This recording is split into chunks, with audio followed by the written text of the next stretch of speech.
Los arrendatarios, los lecheros, estos que estamos tratando, el 50% son arrendatarios. El 50%, la mitad de un sector que está con problemas es arrendatario. ¿Y eso tiene un costo muy importante en esto que están sufriendo? Lejos es el costo mayor.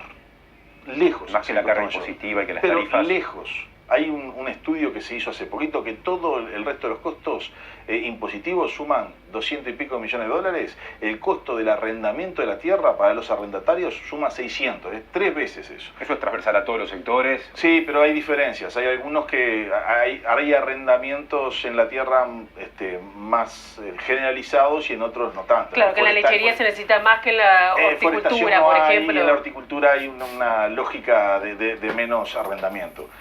Pero además igual se utiliza para el cálculo de renta. Ese número se utiliza para el cálculo de rentabilidad. Pero quiero decir sí, porque ahí en general escuché con atención y calma. Y hay una cosa que sí un poco me sublevó, que fue la referencia al tema de que no se expulse nunca más a los colonos. En el 2017 salieron 4 colonos. Y 4 porque estaban absolutamente fuera de toda reglamentación. Porque eran deudores contumaces, porque además después dicen, no, estamos cansados de pagar deudas de otros. Y después dicen, no, a esos 4 hay que perdonarle la vida. Ahora, entraron 212 y salieron 4. Me parece que lo que se dijo ayer del Instituto de Colonización, sin dar la cifra verdadera, y entra en el plano demagógico que yo decía que también hubo ayer. Volviendo a la cuestión de la tierra, creo que fue a comienzo de esta semana o la anterior, Alfredo Lago, el presidente de la Asociación de Cultivadores de Arroz, cuando manejamos estos conceptos más o menos, y teniendo en cuenta que en el sector arrocero el 80% de las tierras son arrendadas, dijo que eso fue en general así siempre y sin embargo antes la rentabilidad era mayor. ¿Qué responde usted? Y sí, hay un montón de otras variables. ¿Cuáles? Y por ejemplo el precio del arroz. Es decir, el precio que fijan otros mercados. Ese es un punto interesante. Antes la rentabilidad era mayor a pesar de que siempre hubo un 80% de arrendamiento. Exacto. Sí, lo que pasa que antes había un precio del arroz que valía mucho más la pena pagar. De todas maneras, ¿qué es lo que está diciendo eso? Que es tremendamente rígido el tema de la renta. Yo creo que hay que buscar soluciones. Yo tengo una propuesta que no sé si podrá salir. Aquellos sectores que están en crisis definido, un problema de emergencia por el Ministerio de Ganadería, que pague lo que pagan esos mismos productores en el Instituto Nacional de Colonización, que es el 50% de la renta. Y los contratos ya firmados, y los compromisos ya asumidos, y los privados que son dueños. Y deberá de ponerse en la discusión. Yo creo que esas son cosas que podemos discutir. A lo mejor no sale. ¿Regular mercado? Sí, y regular mercado. Ahora, se regula el mercado cuando se está subiendo $1.20 la leche para ayudar a los productores y está bien. Ahora, el Frente Amplio gobierna desde 2005. ¿Por qué Sí. ahora estamos todavía discutiendo estas cuestiones que están casi que en el ADN de algunas visiones de izquierda? Porque si tuviéramos la sociedad terminada y finalizada, ni siquiera yo estaba sentado acá. Está bien, pero no se demoró mucho. No, hemos hecho... Es decir, el Frente Amplio, lo que no se puede decir es que no ha hecho nada. La cantidad de cosas que se hicieron en el agro, desde las emergencias climáticas por condiciones que no provocó el Uruguay, hasta los mercados que se consiguieron, es impensable. La llegada de determinados mercados, la trazabilidad obligatoria, deberíamos estar orgullosos del país, no el sector agropecuario, el país debería estar orgulloso por el tema de la trazabilidad obligatoria que nos permite llegar a cuotas de carne impensadas. Se ha hecho un montón y va a haber cosas para hacer, y cuando se solucione esto van a aparecer otros problemas y se van a tener que buscar otras soluciones y así sucesivamente, porque no hay sociedades terminadas y no hay, siempre va a haber problemas, y en particular en el agro, por la complejidad de lo que es una empresa agropecuaria. Marta Reche, hablando de lo que sucedió ayer, ¿se convierte este movimiento de los productores autoconvocados en un, digamos, no sé si en un movimiento político, pero sí en un actor político? Pienso porque además no sé en qué lugar quedan cuando el presidente de la República vuelve a convocar a la reunión, pero a las gremiales rurales. ¿En qué representación, qué lugar quedan estos productores? No sé, yo soy de los que creo que si hay organizaciones tradicionales validadas por los propios productores, son los que dan la cara y son los que se hacen responsables y son en los que creo y son donde hay estructura.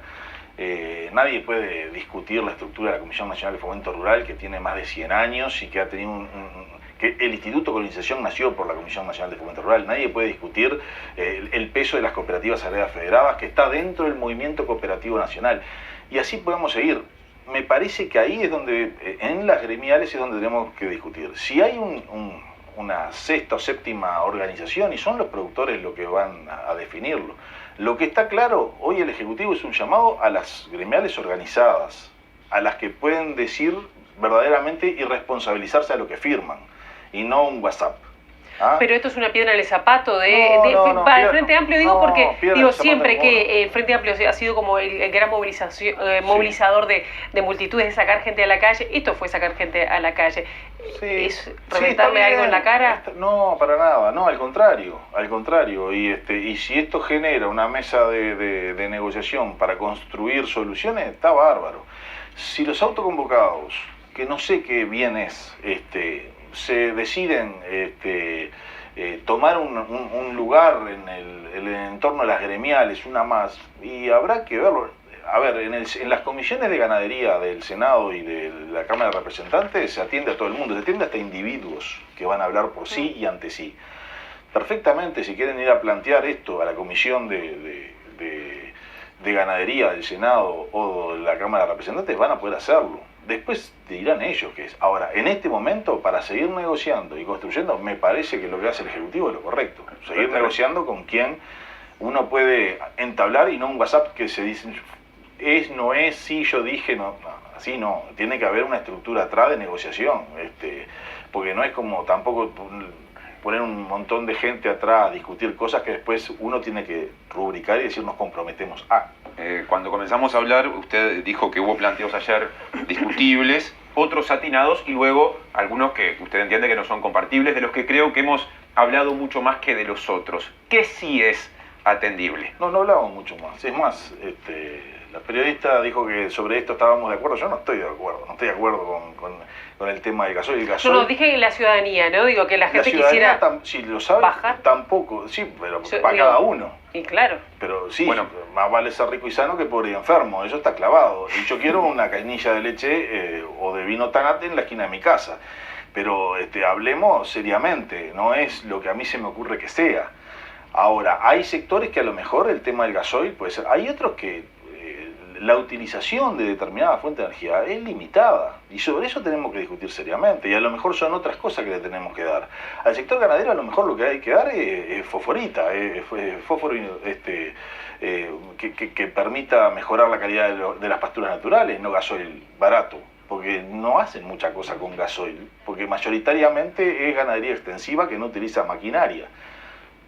Sé que después estas palabras van a decir, no sabe, que sí, que yo prendo la rotativa, sí, todas esas cosas sí, pero en general es menor lo que se usa. Menos el peso que en otros sectores que usan más. El sector agrícola, sin lugar a dudas. Y ahí viene agarrado con algunas de las cosas que son incorrectas también. Por ejemplo, decimos, subimos el precio del dólar. Y eso estaba bien para la década del 60 del siglo pasado. Porque antes lo único que se pagaba era algún salario mínimo y algún impuesto mínimo. Entonces todo lo que venía en dólares, si me lo subían el dólar, ganaba más. Pero ahora hay muchas cosas que vienen importadas. Para los agricultores las maquinarias vienen importadas. El petróleo que se utiliza cuando es intensivo es importado. Así que no se puede decir, subo el dólar y bájenme el petróleo. Es una cosa irracional. Y los agroquímicos son buena parte importada, hay mucha tecnología que es importada y eso va a subir todo si sube el dólar. Y eso sin pensar en el resto de la población que no es del campo, ¿no? A todos suben y no es el que se va a comprar un reloj o un iPhone o no sé qué cosa. Son los enfermos crónicos que tienen que comprar sus remedios que vienen en dólares también. O son un montón de gente que vive de cosas que tienen que venir de afuera. Lo que sí hay que tener es una visión de competitividad diferente. Los grandes éxitos de competitividad del Uruguay fueron en ganadería, la 481, que es una cuota que se paga 5 veces lo que se paga el resto de la carne, y el compartimento ovino, que nos permite entrar con carne, con hueso o vino al mercado de Estados Unidos, que se paga 5 veces más. ¿Qué fue lo mágico de eso? ¿Fue sacarle impuesto? ¿Fue ahorrarse unos pesitos de esto, de aquello? No, fue poner la inteligencia al servicio de la producción biológica, que es como se está moviendo el mundo. Y si lo que se quiere es volver para atrás, no vamos a ganar competitividad. Ni que hablar, vamos a ganar competitividad si lo que matamos es a un mercado interno que se duplica con el turismo, como se pretendió al principio de esta movilización. Por suerte entraron en el entendimiento que había cosas que iban en contra de sus propios representados, si así son, ¿no? Berterreche, tenemos que cerrar, pero una última por mi parte. En esos ejemplos de lo que anduvo bien que usted pone vinculados a la carne, en ambos casos, de los productores habitualmente mencionados como pequeños y medianos, que a veces se dice son los más complicados, ¿cuánto le llevó de beneficio o eso se lo quedan los grandes? Depende de los sectores, Ahí hay mucho, y por eso pusimos el tema de la renta a la tierra. Por eso me parece que hay que ponerse a hablar de todo. Si el precio de nuestros productos suben, el año pasado fue récord tanto en carne faenada como en ganado en pie. Y los productores siguen ganando lo mismo. ¿Quién se queda con eso?